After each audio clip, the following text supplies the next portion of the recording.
Hey everybody, I have a really exciting guest here today, Boone Zavik. He's the CEO of Immuno Labs.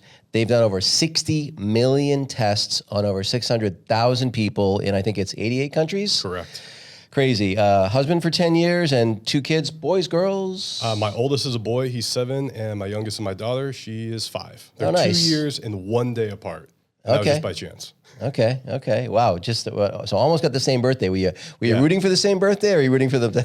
I want them to each have their own special day.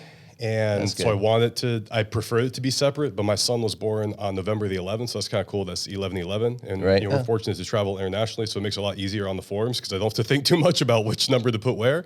And then I have another family member whose birthday is on the 13th. So I was like, oh man, I don't want to be on the 11th. I don't want to be on the 13th. So it was on the 12th that worked out. You know, my daughter was born in the year 2000, so I can always know how old she is. Yeah, right. Super nice and easy. Yeah. Well, so I wanted to start a little bit about kind of I obviously want to get into Immuno Labs and what you guys do specifically. I have super, strong personal interest in biohacking and just health and wellness in general. But that would be really helpful to understand kind of your entrepreneurial journey, and in particular, your entrepreneurial journey in a in a sort of family-run business. So maybe take me back and kind of what you were doing growing up. Were you a good student? Did you always know you wanted to be an entrepreneur? Did you ever think you wanted to be in the family business? Let's start there. Yeah. To be honest, I haven't really thought about this that much, so I appreciate the question. Thinking back, no, I never once envisioned myself, running a business or even taking over the family business. As I think back, a lot of it was I kind of resented the business when I was younger, and so the business was always in Florida, but I grew up in North Carolina, and that's obviously a bit of a commute. And my parents were always running the business. First, it was my dad that ran it for a long time, and then he passed on to my mom, who implemented more procedures, operations to really help us scale and grow up. So they never ran it together. Not really, because they saw running a business the same way as, parenting kids. You can't have there be like 2 decision makers on stuff, meaning you can't have an employee go to you because they know that you're soft on XYZ, and then they go to your wife or the other, partner because they know that they're soft on ABC, right? So that was just my parents' feeling. And also, I think the difference was as my father had created it and was growing it, as my mom wanted to step in, she's like, I can't be stepping in with you still there because you're going to be the boss and people are going to still be asking you what to do. So I have 2 questions related. Okay. One, your mom's name is Cher? Correct. Okay, was she named after the Cher? Like that's not a very common name. Yeah, well, I don't know if that's what she's named after, but that's definitely the way that she helps people understand how to say her name. Right, so it's not short for something, it's actually Cher. No, it is short for Cheryl. But still spelled CHER. So got it. Well, so I don't think I've ever in my entire professional career ever heard of a company being handed off from a husband to a wife, or vice versa for that point, where one retires and the other one takes over. Yeah. What was how old were you when that happened, and was that frictionless? People ask me man, how was the upbringing? Was it crazy that your dad was gone and down in Florida and not around all the time?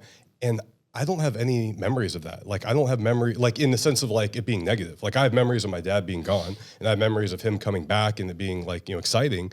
But I think for the most part, my parents, just kept us really busy. So I wasn't sitting there it's a bummer that my dad's not here. Plus I was, in the, was the farmland of North Carolina. So there's always something to do. We had a small kind of subsistence farm. So we had horses, we had chickens, we had geese, we had all kinds of raised beds, tons of vegetables that we were growing. So you always had to be doing something, right? Nature's not going to wait for you. You have to go down there. You got to get the chicken eggs. It's actually funny with how the price of eggs are now. I think back that I used to collect so many eggs that I would just throw them against the tree. just to watch them explode because we didn't even know what to do with them. Right. So, but to your point, no, I think in the company there was probably challenges because like anything, there's one leader and now there's another one and they view things differently. My father is very much the visionary, the big picture guy, the creative, even kind of the salesperson. And my mom was much more operations, procedures, and very by the book, which, depending on your personality, you're going to like one way or the other one more. But, someone like my mom, it will be something like, hey, this is the policy, this is what we're doing. And the person's like, oh, but can't there be an exception? She's like, this is the policy, this is what we're doing. Right. Whereas my dad would be maybe more loosey-goosey and someone would be like, oh, that feels good, but that doesn't help because then it's well, this person wanted, the same thing and maybe a similar scenario, but they didn't get it. So it becomes challenging. So for them, I think as far as the overall growth of the business, there wasn't some crazy downturn from when my dad was there to then my mom being there. Actually, if I remember correctly, under my mom's leadership, I think we hit our highest revenue ever. So she really, helped us grow to the next level. Well, so the business is down here in Fort Lauderdale, right? Yes, it was always in the South Florida area. The South Florida area. Yeah. So you're living in North Carolina, yep. primarily with your mom while your dad's running it. Correct. Your dad then retires, hands it over to your mom, and then your mom's down here running it, and your dad's in North Carolina? She becomes president and leading all operations, and my dad moves to being, chairman of the board. So he's still, until I kind of get into the business, he's still heavily involved, but more on the marketing side. Got it. So when it comes to operational questions, where's this money going, things like that, that's my mom. So she's the primary driver of what's happening in the business. But then my dad's working with a focus team for sales, client service, marketing, the vision of what we're doing, even some of the research on the testing. He'll kind of focus in that area. So they had their separation of what they were controlling and running, that there wasn't conflict between them. So now, did your mom join the business once you had gone off to school, or because they weren't? Yeah. So then, did you move down here? No. Actually, so they were both crazier. here. They were both here in South Florida, and you're still back in North Carolina. No. Sorry. All right. So let me back up. So yes, the business is in Florida. When I am a year old, they move up to North Carolina. So at that time, it's my mom with me and my sister, running the household, keeping us alive and educated, right? And my dad is the one who's commuting back and forth. So I believe he'd be gone for maybe a month, and he'd be back up for maybe a couple of weeks, maybe a month. I don't really remember, but I do know that he would work remotely in North Carolina. Then there came a point, it's probably a little bit before I went to high school, that my dad stepped down and then my mom took over. So it's basically as my sister and I were young and needed the nurturing love and care of a mother, she was there, right? As we get older and we need sort of the discipline of the father and whatnot, my dad's there, right? So it kind of worked out perfectly, at least for us. I mean, my sister's doing phenomenally well. I mean, I'm running the business. I was consider I'm doing well, but yeah. So then it gets crazier. So we're in North Carolina, super rural, internet's even a challenge, right? But my dad's still working remote, fax, phone calls, and then eventually email. Then as my mom takes over, I end up moving to Steamboat Springs, Colorado for high school. I'm there for a couple years. Then my dad decides to move out with me. So now he is still a part of the business in Colorado. And then my mom is splitting time between Florida and Colorado, which is arguably a much crazier and larger commute. But as technology is progressing, it's actually a lot easier for them to be working in Colorado, because we were in super farmland of North Carolina. So even now, I don't know what the internet situation's like. Maybe with Starlink, it's super easy. But I know at one time we had satellite internet, and that was a nightmare. When it worked, it was great, but it would definitely not work a lot, and that was challenging. Well, so now did you have any sense when you were in, say, high school, when you're out in Colorado working on your Olympic snowboarding career, that you wanted to go into the family business? Because it sounds like you said you resented the business. Correct. Initially, I did. So when did that switch? Yeah, because although I didn't have memories of memories now of feeling like the business, took my dad away or whatnot, I definitely remember there's some resentment where I would look at the business what, that's the reason why, dad's gone or whatnot. So I guess the other thing is the business isn't really sexy, right? We're a medical lab. We test blood specimen. It's not the coolest thing. You don't see that in the magazines. You definitely don't see, guys balling out in the Lambo talking about how cool their medical lab is, right? But it really is the core of healthcare. So I think that was the other thing, is it wasn't, the super sexy thing. It wasn't the thing that you grow up the doctor, the fireman, the astronaut. It's not the thing you really think about. But what happened is, in college, my parents were like, hey, we could really use some assistance because we have this event going on across the country and we need some help. And I was like, all right, I'm happy to assist them. You guys have given me everything. So the least I can do is help out at a couple events. So as I started traveling around, I had, the name tag of, Zavik, and it's, obviously unique. And people would stop and be like, oh my God, Zavik, you changed my life. I'm like, definitely not me. It's probably not even really my parents. Really, it's the lab team and mostly you, because you chose to take action on the test results. And I just, brushed it off. But then it kept happening over and over again. And I was like, you know what? There's something special here. And I was like, I want to learn more about what we actually do. Because although I understood it, I didn't really understand the impact of it.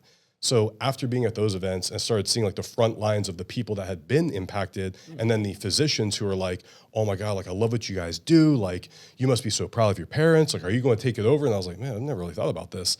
So then I started getting a lot more involved in it, and it was perfect timing because my parents needed someone to assist them in website and web development, which is what I had studied for in college. Initially, my goal in college was I wanted to join the next, Halo team, the Bungie, video game Halo team. So I took animation and game development, and then I realized that, if I stick with this, I'm going to be in a basement cubicle with fluorescent light, drinking Mountain Dew, eating, Domino's pizza, and it just didn't feel like a good life to me.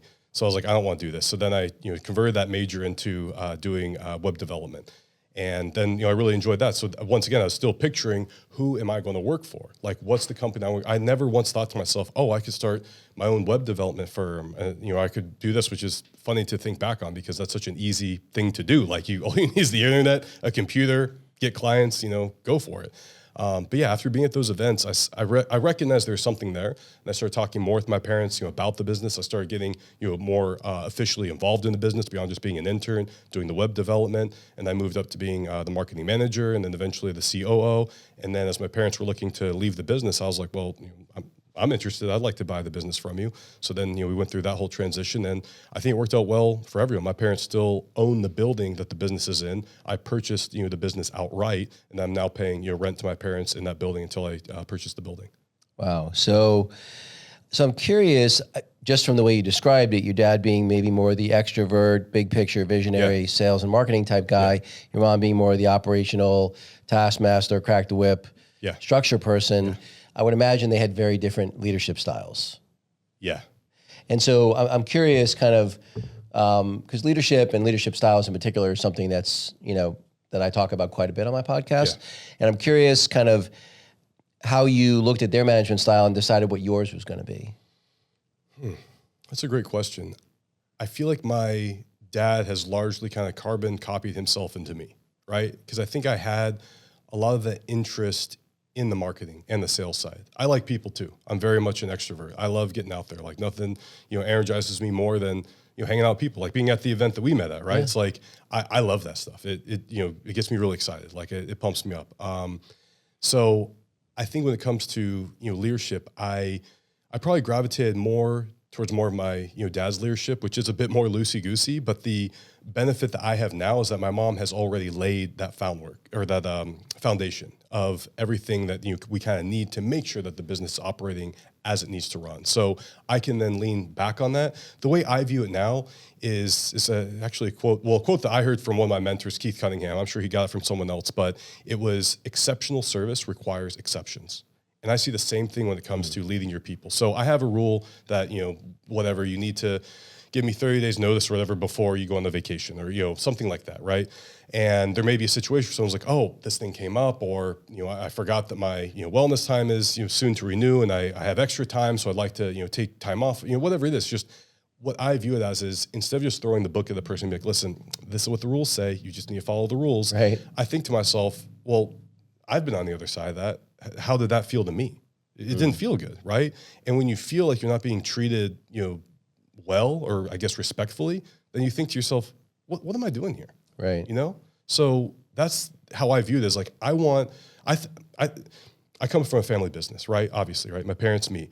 And I see all of our employees as an extension of my family. I say employees as the technical term, but I honestly view them as family members. So as they come to me and say, hey, this thing happened or this happened. And, my mom had plenty of stories that she told me as well, where someone, was moving and something happened with their bed. And my mom found out they literally didn't have a bed to sleep on. She's like, that's it. Just bought them a bed, got it installed, like done. And no IOU, no, you need to pay me back. It's just, what would you do for a family member? Right. If you're, whatever, brother, whoever reaches out to, it's like, you just want to help them. So I view that same way, where it's like, we have rules because we have to have some structure, right? People need to understand how they can rely on each other, but you also have to make those exceptions when someone needs some help.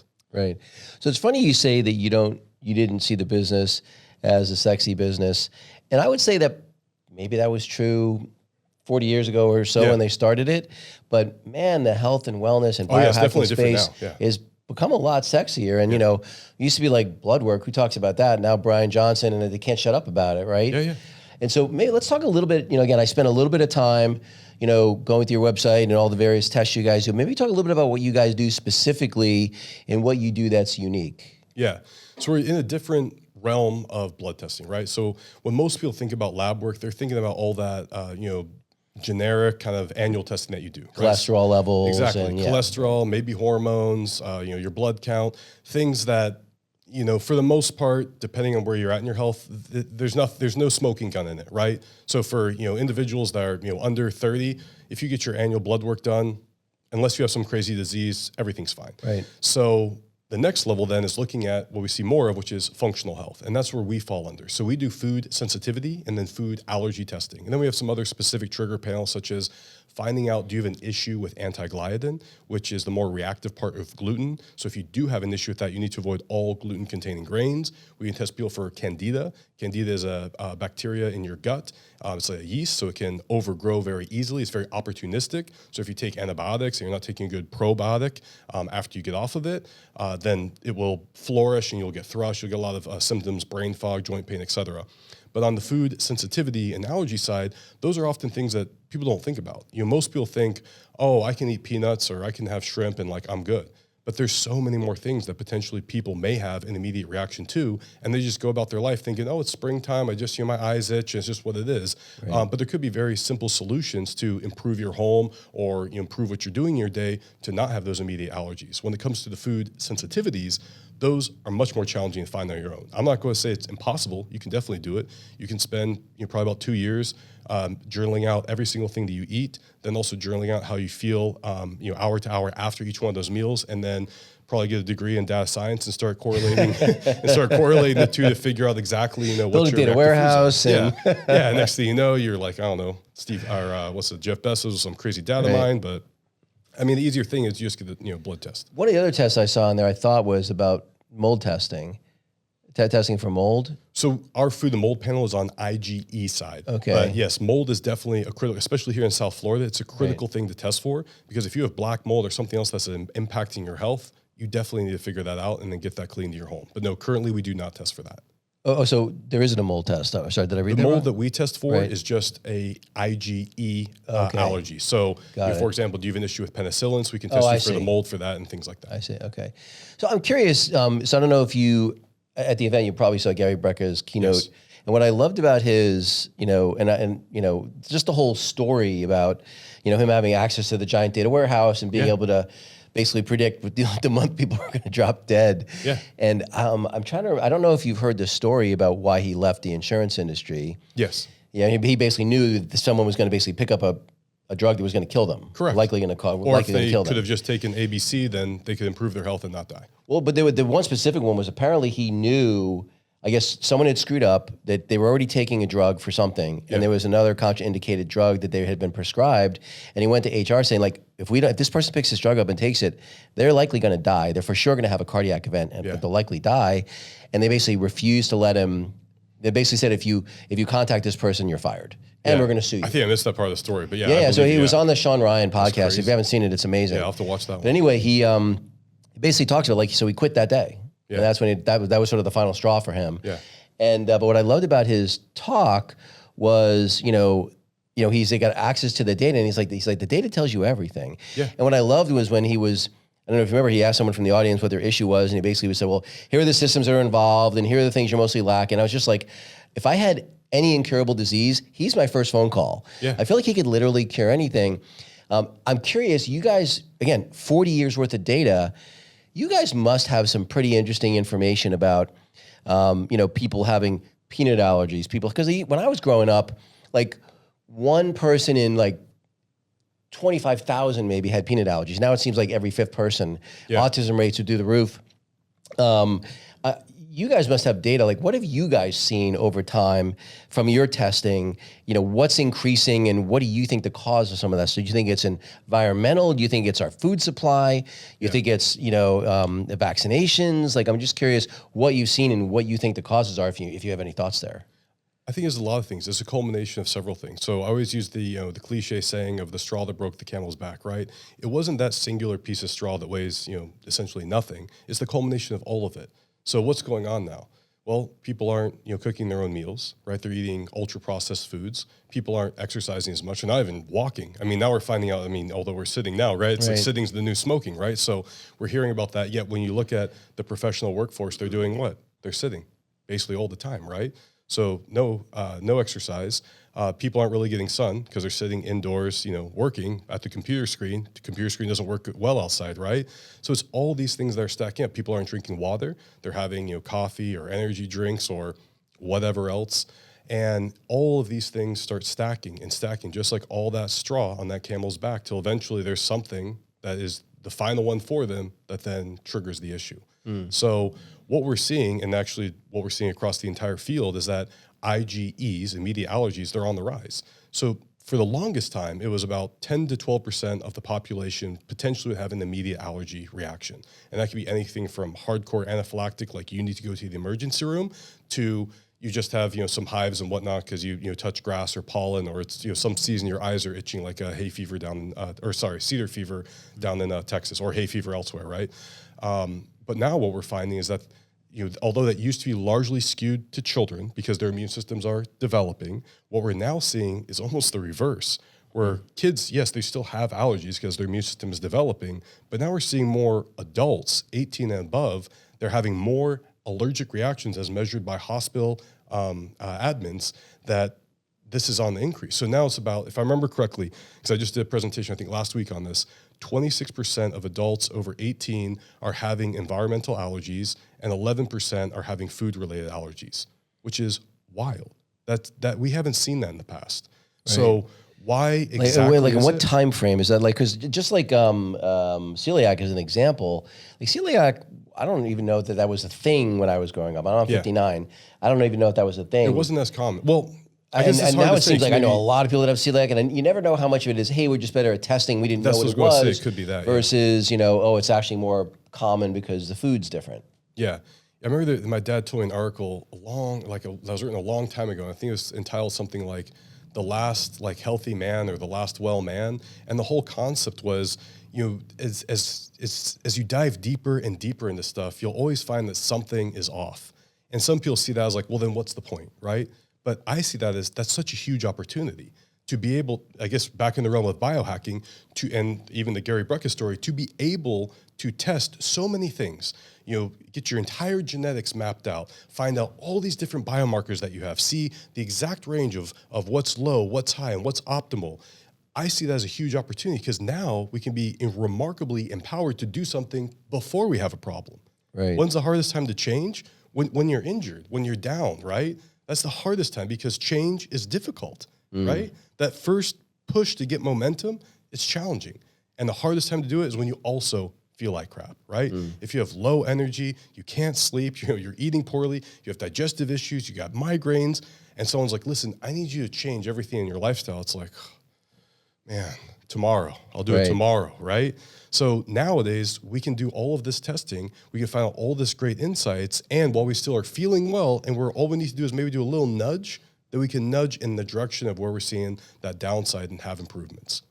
So at a couple of the biohacking events I've been to in the last few months, I got two different microbiome tests. Okay. One was called Gut ID, and one was called Viome, I think was the other one. Yeah, I've done the Viome. I just got the Gut ID results. I haven't yet gotten the Viome ones. But they were telling me, both companies actually told me that they're now saying that things like colon cancer and things like that can be predicted way better from a gut biome test than from a colonoscopy or PSA test or anything like that. And not just colon cancer, but all kinds of cancers will show up in the gut results way before they'll show up in anything else. Is that your understanding too? And does any of that? It makes sense to me. I mean, that's not my realm of expertise, but just, walking into common sense corner. Yeah. I mean, is something that's going on in your gut, in that environment, is it going to end? Like if you have an environment that's, completely stripped of oxygen and nutrients, is that environment going to create, good, healthy things? No, probably not, right? It's going to have a lot of issues. Well, the crossover point I guess where I was going, and I should have asked it this way, is, what's the connection between what some of the blood work results might show from what you guys are testing for food allergies, allergies broadly, and maybe what's showing up in the microbiome? Or is that, is there not really a cross correlation between those that We're going you're to see really a aware of? correlation because what's going to happen is when your gut biome is all messed up, you have a lot of inflammation, right? So Right. now your epithelial lining of your intestine is going to have what's called hyperpermeability, right? So think of it like a hallway in a hotel, right? When all the doors are, self-closing and locked and secured, that's a secure hallway. Everything can go in and out as it needs to be, right? Now, if you picture like, I don't know, some crazy party going on in the hotel and all the rooms are open, stuff's flying from one side to the other and people are running around from this room to that room. It's just crazy insanity, right? And then the poor cleaning team comes the next day and they're like, oh my God, what am I going to do with this, right? That's the gut biome that has a lot of inflammation. It has, a lot of bad bacteria going on, right? Everything's just not where it's supposed to be. So with the food sensitivity side, what we're finding is that it's triggering a lot of unnecessary inflammation in your gut. So if you can just simply avoid that food that's sparking that fire, then you can allow your gut to have a better environment to allow the proper gut flora to flourish. So and again, I know you're not a medical professional necessarily, but is it the allergy that's creating the inflammation or the inflammation that's creating the allergy? From what we are seeing, it's the food that someone's having an inflammatory response to. Okay. So we did 3 different studies with the University of Miami. One of them was focused on IBS, and what we were told, afterwards, because they were going to do a follow-up study that, unfortunately it didn't happen, but they told us that a lot of the participants were drug-resistant IBS people, right? Mm-hmm. So are you familiar with IBS? Was it irritable bowel syndrome Correct. or whatever? Yeah. In a nutshell, you need to poop a lot, right? And like kind of uncontrollably. Like if I had IBS, this would be a nightmare for me. I'd be wondering, where's the bathroom? How do I get out of here quickly, right? It affects your life greatly. So for the individuals who are drug resistant, it's like the thing that they were using that was helping them manage their life, now that's gone, right? So good luck. I hope you can figure it out, right? That's what the doctor would essentially tell them. As some of those people were in our study, they were able to get rid of that symptomatology. So just by simply changing the food, right? That's so to walk back, what the study was designed to be is we're going to test these individuals, we're going to tell them what their inflammatory foods are, and we're going to tell them not to eat those foods. That's it. Now we have a whole other support program and health coach that works with people, but we didn't put that into the study design. Honestly, that's probably a mistake. We probably should have, because it would have been like even more remarkable. But the results were phenomenal in and of themselves. So compliance was above, I think, 98% or so. But the point being is the individual were coming back and they were able to succeed in this. They were able to easily avoid the food. And the reason why is it comes back to the carrot and the stick. What I mean by that is as the person avoids the food, they get the carrot. They start feeling better. So for those individuals that have IBS, especially the ones that were in that study that we didn't know of that had drug resistant, they were like, God, I hope this works. So they avoid the food and they go, I'm feeling better. Then as time passes, they keep avoiding the food. They go, wow, this isn't by chance. I'm actually genuinely feeling better and it's lasting, unlike the drug that they were taking. So then over 90 days, they stuck with the program. All symptomatology was reduced. They no longer were suffering from IBS. So it's not that we necessarily reverse that disease, but we're able to get rid of the symptomatology that they had around it. Interesting. So you'd mentioned, meeting doctors that would come to some of these events and say, how you help their practice and so forth. My experience with doctors is almost universally bad. They tend to be some of the, well, again, I'm not talking like maybe functional medicine doctors might be, I would imagine they'd be a much different breed. Yeah. But like your traditional general practitioner, I mean, they took 0 to 1 nutrition class that maybe they passed, but they don't seem to know jack shit about diet and, nutrition generally is my experience. Not only that, but when you do get your annual physical blood work, you have these ranges, the quote normal range. Well, the average American is morbidly obese, and so I don't even know what average and normal even means anymore. Do you know how to get those average ranges? I'd probably be horrified if I knew, but I don't know. My understanding is they pull it from a population around the area that you were tested from. I think it's like 1,000 or so people, and then that's how they create the averages. So if you walk around the area and look at 1,000 of the people around the area, you go, that's how the average was created for this. Well, so like for instance, let's just take my my LDL or my HDL or my total cholesterol or my triglycerides. Yeah. Those numbers are national standards, aren't they? They're not local standards, aren't they? My understanding is it's kind of based on that population of people in that area, and then maybe from there they extrapolate and get the averages for the nation. But that's what I was told in the past. We don't do that basic testing, so I don't have great expertise in it. But even if we were to take a national average, still look around the entire country. what are we seeing? Is obesity, going up or is it going down? Well, unfortunately, it's going up, right? Are diabetes going down or are they going up? Well, unfortunately, they're going up, right? Everything's going in the wrong direction. There's nothing going in the right direction. Yeah. So that's why I like, that there's other kind of functional labs out there that take, okay, this is whatever normal is, but here's the optimal range. So a great example of that is like vitamin D, right? Right. So it's well researched. A lot of times people go, vitamin D, we don't even know what the range should be of it. It's just whatever, it could be good. But now more labs are putting on what optimal would be, so that not only are you within normal, but now you're actually where you should be, that there's now research proving that, yes, this helps you, with your bone health, this helps you with your overall health, and you want to be in this zone. Yeah, I remember Gary Brecker brought that up specifically in that Sean Ryan podcast, where he's like, because he was technically in the quote normal range for vitamin D, specifically like it was like 35, I think was the cutoff or something, or 40. Yeah. And he's like, well, that's technically true if you look at the distribution. He's like, you should be over 60 or whatever the number was.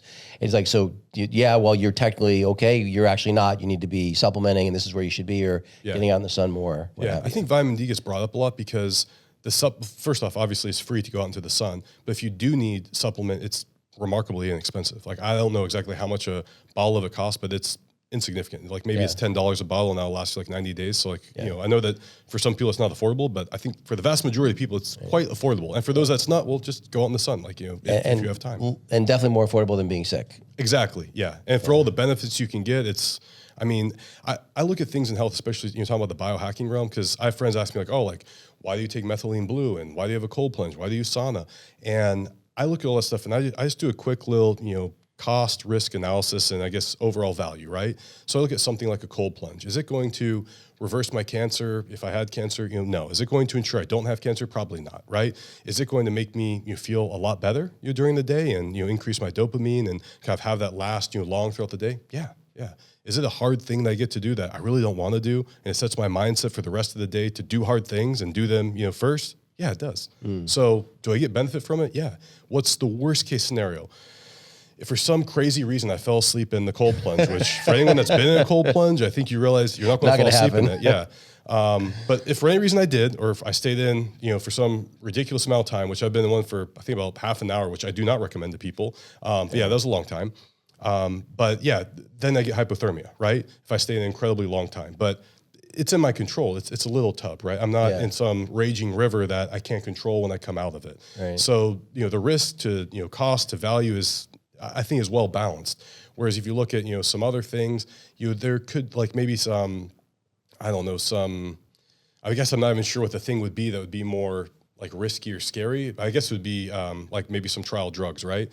So me as a healthy individual, someone came to me and said, hey, we'd love you to do a trial with this new prescription drug that might be able to... But an experimental vaccine. Yeah, might be able to help you with X, Y, and Z. I'd be like, first, I don't have the disease, so I'm not interested in that. And the risk could be remarkable, right? So those things are scary. But once again, if you're that cancer patient and the choice is like, maybe you might die, or you could get into this trial to see if this drug might help. Well, for you, the risk analysis is like, I'm going to try this because this other side looks really bleak. So you have to, wherever you're at, you have to kind of feel out like what's going to actually work. But the thing to remember is anything that you do in your health, unfortunately, you have to do for the rest of your life. So you can't take vitamin C once and be good. You can't take vitamin D once and be good. You can't exercise once and be good. You need to set up consistency. Just like we're talking before the show, it's like, how do you have success in essentially anything? Consistency. You have to show up and you have to understand what that consistency means for whatever realm you're in. Does it mean, for example, an exercise that you need to do it 3 times a day, every single day? No, that would be too much. That's too consistent, right? That's overdoing it. But working out what that is, stacking those habits, and just making that part of your lifestyle. Do you think the pendulum is swinging the other way with medical professionals? I mean, obviously there are more functional medicine doctors out there than there ever have been. Yeah. But out of that realm, do you think with the more traditional general practitioners that the pendulum is swinging the other way in terms of like regular doctors being a little bit more aware of? I think so, yeah. Yeah. I mean, I think it's really slow, but I know in my own experience, like I still go to a traditional physician. I mean, mainly it's because it's an easy way to get very inexpensive, annual blood work. Right. And that's basically all that I do there. And every time they're like, oh yeah, everything's great. But then I look at it and I'm like, okay, I could improve this and improve that, but I am seeing more, recommendations from that traditional side, such as, for example, even exploring vitamin D, right? I think more traditional doctors are going to look at something like that. I think there's more traditional doctors that may recommend some kind of supplementation, but it isn't as drastic as what you see in the functional space, where maybe the functional person would do, certain testing and then recommend, certain treatment protocols. I think there's, now more functional people who are way more into the biohacking realm and doing like a whole smattering of things from IVs to peptides to supplements to, bioidentical hormones, red light therapy, cold plunge, sauna, all this stuff, right? Whereas the traditional doctor, are they going that far? I think on the majority, I don't think so. That's not what I'm seeing. Right. But are we seeing hospitals that are coming up and focusing on having healthy organic food?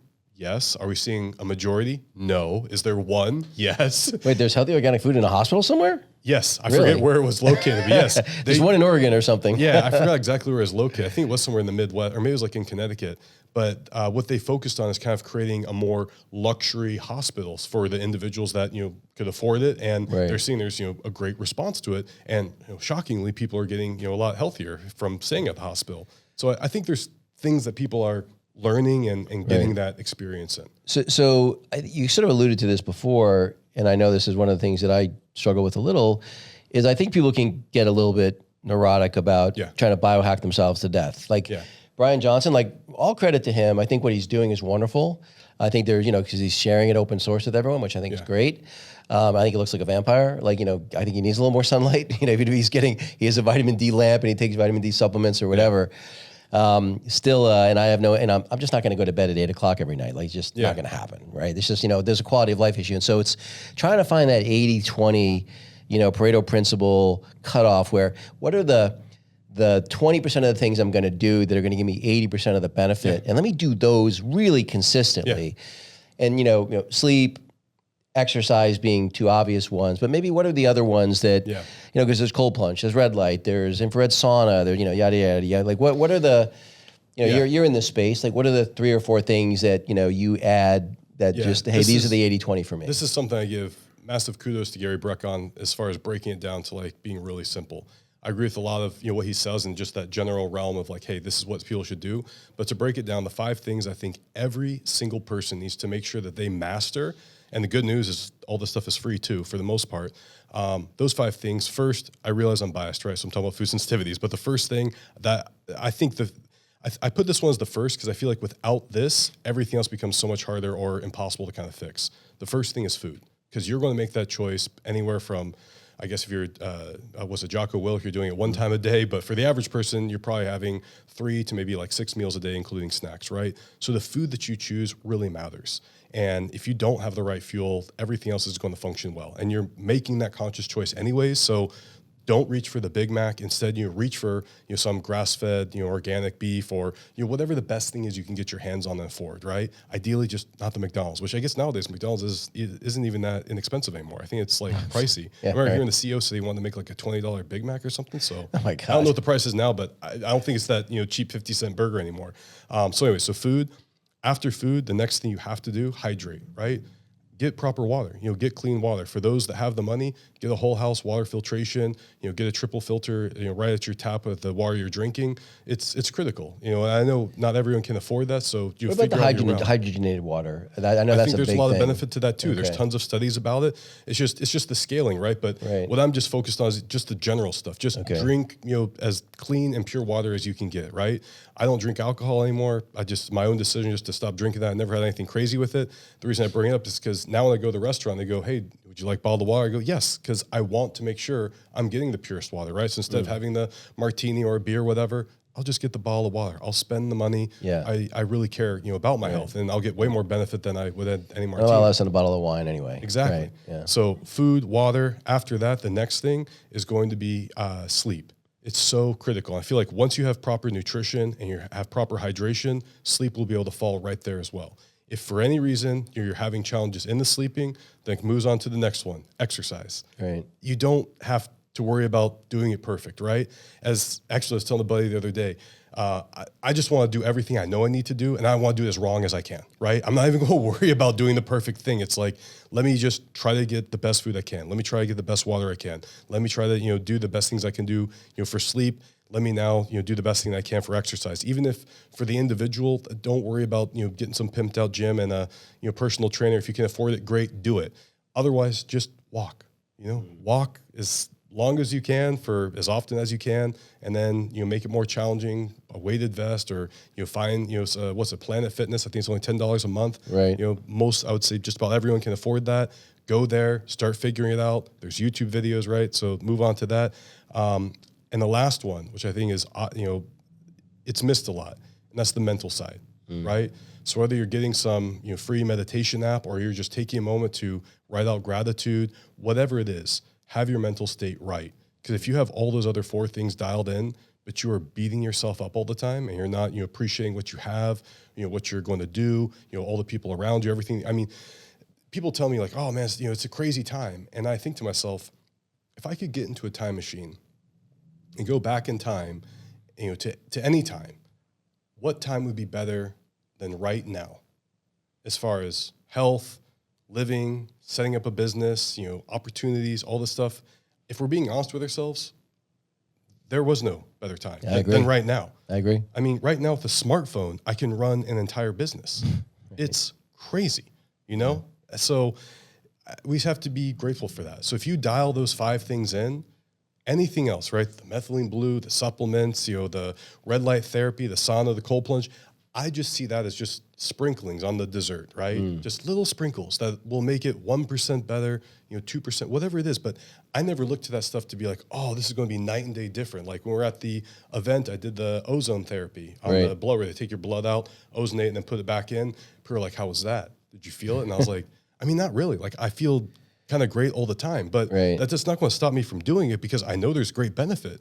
So back to what I was saying earlier, it's like, do I want to wait to where I feel like crap and now I'm trying to like really like, scrape and crawl around to figure out like what the answer is? No, I want to do everything I can now that I see has benefit and has low downside and low risk. Like when you're asking about the hydrogen water, I haven't seen anything that says it's going to hurt me. Of course, if you do anything at the insane level, it could be a problem. Like if I was probably swallowing the hydrogen tab, that'd probably be a problem. But, read the instructions, let it dissolve, drink the water. It's not going to be a detriment to you.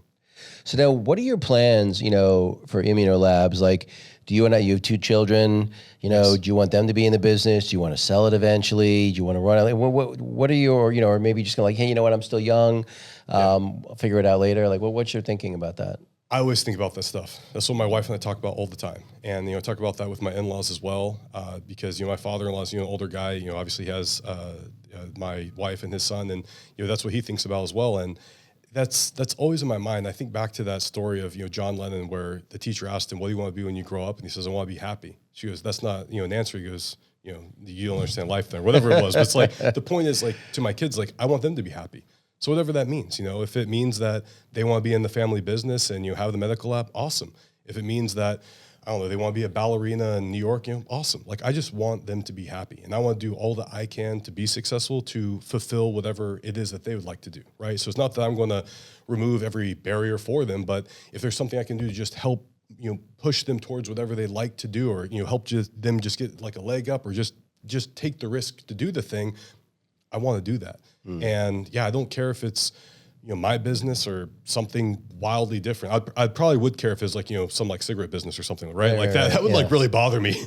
But, aside from those things, I want them to be happy. And, it's hard to say what the future can hold for the vast majority of things that could come up. Who knows? Maybe in the future for my kids, there's no longer testing. We have that, what's that thing in Star Trek, that tricorder? Oh, the tricorder, yeah. So it's like maybe in the future there's that thing, and they become a technician for that. Who knows? So, but I want them to be happy. And I don't think that's measured necessarily by money, right? I'm sure you see that yourself, where there's individuals and they're making, whatever amount, it's, less than other people of, and maybe they're remarkably happy. And it's the reverse on both sides. Maybe, someone that makes the same amount of money as the guy that's super happy, but he focuses on everything he doesn't have, and he, hates himself, right? So it's like, the money's not the answer, it's the mindset. And it's just, in my mind, it's just doing stuff, right? As long as you're having some kind of a momentum, some service to others, some value to others, I feel like you're going to feel successful. And, for me, I think the greatest measurement of success is that as I get older, my kids want to hang out with me, right? They want to come for Thanksgiving. I get to see my grandkids. We continue to have special moments. That's success. Because, the business, I don't know. Who knows? Maybe some meteor hits and blows up the laboratory, right? But if I have my family and my kids, I'm going to continue to feel like I'm a success. So, you seem like you're a pretty healthy and fit guy, which is good given the industry you're in. Yeah, I do the best I can. Yeah, and you also seem, you seem like you're happily married. You've got a couple kids that you clearly, are super invested in making sure that they have a good life. Yeah. Most people that I know that are reasonably financially successful are often not particularly well-rounded. They tend to be train wrecks personally, more often than not. And the more successful, the bigger the train wreck. Again, generalizing. Yeah. Where did your role model for that come from? You'd mentioned earlier having a mentor, plus of course, you've had your mom and your dad that I'm sure in some ways were mentors to you as well. Maybe tell me kind of how you came to how you viewed how you wanted your life to turn out. Boy, that's a great question. I would say it would largely be my parents because, they've been married forever. I don't even know how long they've been together, but very long time. So I have never seen them have some like big brawl or fight or anything like that. And now as I'm a parent, I was actually even just telling my father this because his birthday was on April 8th. And I was, obviously telling him happy birthday and how much I love him. And I was telling him, I was like, I never really realized all like the sacrifices you made until I became a dad. And like, I kind of get it now. And, it's like the business was in Florida, but he wanted to have, my sister and I have a, good, safe life, which as I was saying earlier, like, I guess at the time there's like some gang stuff going around Boca, which seems crazy because all, like super nice Jewish people now. But anyways, so he moved us up to, North Carolina. And that was obviously a hard decision. Maybe as a decision that, he enjoyed because I know he loved being up there and like kind of being like a, cowboy, a redneck up there.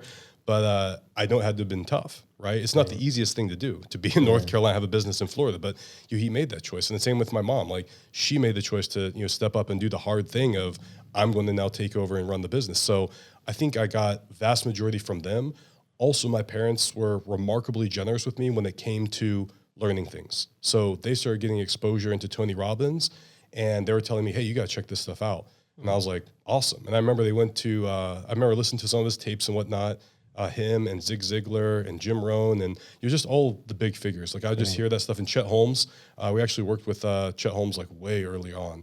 And my father was always good friends with him. So I was always kind of getting exposure to that stuff. And then, my parents went to one of the Tony Robbins events. They're like, hey, we booked you to go out. Like, you got to check this out. And I was like, all right, I'm in. Like, I knew some stuff from the tapes, but that was like further back and I was younger, so I didn't really appreciate it. And then, I went to the event and I loved it. And I kept like leaning more into that stuff. And I just kept, I guess, just kind of looking for people that I thought were doing, the right thing. And then just asking them questions. Like funny enough at the event we're at, some of the guys there that were setting up, setting all this stuff up. I was like, man, it's like a lot of stuff. I'm like, but hey, at least you guys get to sell it. And he's like, well, no, we're actually not allowed to sell floor models. So then I started asking him like a lot of questions, like, well, why is that? And this and then he's like, you have a lot of questions. I'm like, yeah, I guess so. I was like, I don't know. I want to know how everything works because maybe I could use that same idea for my own business. So if you help me understand why you can't do what I think would be such a frictionless idea to do, then maybe that helps me learn something that I'm not seeing, right? It's like back to that Hajari window. It's like what I understand, what you understand, what a third person understands, and then like what you can't see or something like that. I forgot the exact window thing, but so it's like I always am looking into that stuff. And so from that, I've just, had various mentors. My father-in-law is a great mentor as well. He's a successful guy. And, between my parents and, my in-laws, I feel that I've got a great close circle of people that can really help guide me and I can ask them questions. Because, the same thing, it's like with my in-laws, like they've made a lot of choices to be healthy, to be able to be around family, to care for family. And I think that's exceptional. I think that there's a lot of times where, people kind of gain success and then feel that everyone else should just, tighten their boots to, do it as well. And I'm not against that, but it's like, if you see someone that is driven and has ambition, it's like, you want to double down on that person because you'll never know what could become. And maybe all they need is just a slight little opportunity to, make something happen. So I'm a big believer in, let's invest in people. Let's help someone out that, has some interest. But I mean, I know that also I get bit by it too, because I see that I'm very optimistic. I see that people could do anything they ever want in their entire life. But obviously it's up to them, because if you don't show up to the meeting, if you don't do the work, if you don't, do the consistency behind the scenes, nothing's going to happen. But when I see people, I'm like, oh man, like this dude could like kill it. Like this is insane. Like he's got such ambition, and like he's tall. Like this dude could like dominate. And then it's like they don't show up, and I'm like, what? Why? Why did they do this? It just blows my mind. But to each his own. We all have to find our North Star. Do you actively mentor anybody? Not at the moment, no. I mean, probably just my kids. Really? But yeah, that's it. Yeah. Okay, well, maybe my employees. I don't know. I don't think of myself as like a mentor. But if anyone ever asks me questions, I'm happy to help. It's funny. I find that people are surprised. One, I mentor quite a number of people, and my experience has been almost universal that I actually think I learn more from mentoring others. And it's kind of like, you can think of it as a parent too, right? I mean, because you're right. Obviously, that's the number one role of a parent, to mentor. Yeah. That when you have to explain it to your kid in a way, one, especially when they're young, that a 5-year-old or whatever can understand, you have to understand it at a deeper level, because you can understand things from a pattern matching standpoint. Like, you know what the right decision is, but you don't necessarily, because you just haven't thought it through about exactly why. But, well, now I have to explain it to my daughter. Well, now all of a sudden I have to really think about it in a way that maybe now I understand it in a better way, even for myself. No, that's a really good point. Like, I always think that the easiest problem to solve is the problem that's not yours, right? Yeah. So like I have a lot of buddies that have their own, businesses and companies, and we like share stories and insights. And anytime I hear their problem, I'm like, oh, this is like super easy. Like just do ABC. And then I think back and I'm like, boy, my problem's pretty similar to their problem. Like, why don't I just do that? And I'm like, well, my problem's different. I got a bigger problem. It's funny. It's the very first thing I do now when I have a problem is I pretend I'm advising my friend. I need to start doing that, yeah. And it works every time. And it's like, because again, it's like when it's you, it just feels weird. But I'm like, I take myself out of it and I pretend it's my brother or a close friend. I'm like, oh, well, that's the advice. Well, why don't I take the advice I would give someone I cared about? Duh. Yeah. Yeah, and also, I mean, I see the same thing in the lab space. Like, since we've been in the space for a long time, I've been going to a lot of these different events. I'm seeing various labs get acquired. And like, for example, I recently saw one of the labs. They, used to have, decent logo. They've changed it a lot, and they've, really revamped their marketing. It looks way better. And I think to myself, why didn't the original, owner do that? But it's like when you're in the trenches, you're like, oh, it's a heavy lift, and what about the downside of X, Y, and Z? But then gotta change the website. Yeah, exactly. But then VC money comes in. They're like, this is what we have to do because this is what will take us to the next level, help us expand, et cetera, and so on. Because it's the right thing to do. So it's funny, like how you see that stuff, and you're like, yeah, just. When you're in the trenches, you just think, I don't know, or it's not the most important, or I have to deal with ABC issues. So now, have you all been self-funded, or have you raised venture money over the years? No, we're self-funded. Yeah. Oh, that's nice. Yeah. As far as I know, I think the money my dad took was like, I don't know, probably like $100 from like his like grandma or something.